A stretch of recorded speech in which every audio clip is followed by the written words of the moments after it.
then we are going to talk to our accelerometer. So we are going to read and write registers on the accelerometer. But how do we talk to each other? So we need a communication channel. So, and for this communication channel, we are using SPI, something called SPI. Just consider this a telephone system that connects the two devices. So SPI is a serial peripheral interface. It's a synchronous serial communication protocol widely used in embedded systems and originally developed by Motorola. So it's synchronous. That means the master and slave device, or your BLE and accelerometer, share a clock. So they share a clock, so they know what to do at exactly what time. So they are synchronized, they are coordinated.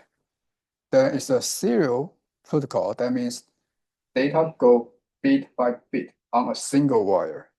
So let's say we have 1 byte that we want to transfer, so we can have the 8 bits in the byte go out at the same time in parallel. But that means we need 8 wires. That is called parallel transmission. But it's very expensive to have 8 wires just to transmit a byte. So more, more conventionally, we do data transmission 1 bit at a time. So there's only a single wire, and we shift 1 bit after another. That is called serial communication. So it's full duplex. That means the master and slave device can talk to each other at the same time. So, the BLE talks to the accelerometer. At the same time, the accelerometer talks to the BLE at the same time. That's called a full duplex. So there's something called, go ahead. Wait. Okay, so the BLE is the master and then the accelerometer is the slave. Correct. Yeah. So there's also other protocols that is, like half duplex. That means master and slave can talk to each other, but not at the same time. So in SPI, there are 4 wires. Remember these 4 wires. There's always a clock signal.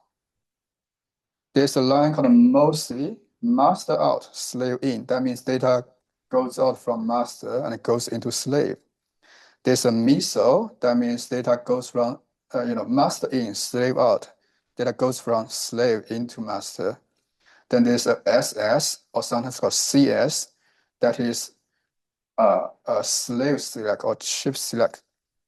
So why do we need SS here? So you will notice when you have to talk to multiple devices.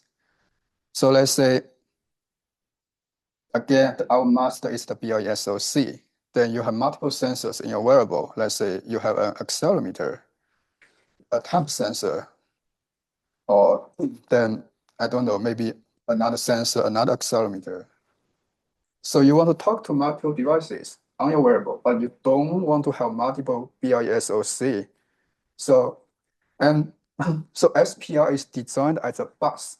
A bus means it's shared by multiple devices. So you can wire all the clock signal together. You wire all the clock together. You wire all the MOSI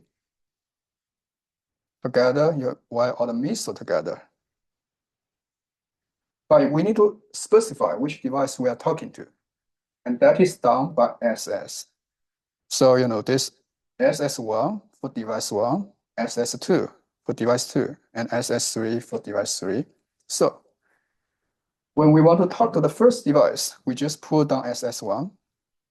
Then, then your first device will start to talk to the BLE SoC, and other devices will just pretend that they are not there. So the SS1 here is used to specify which device you are talking to. All right, so we'll do some exercise, in our first lab. So, you will come back to this slide. So, all right, so then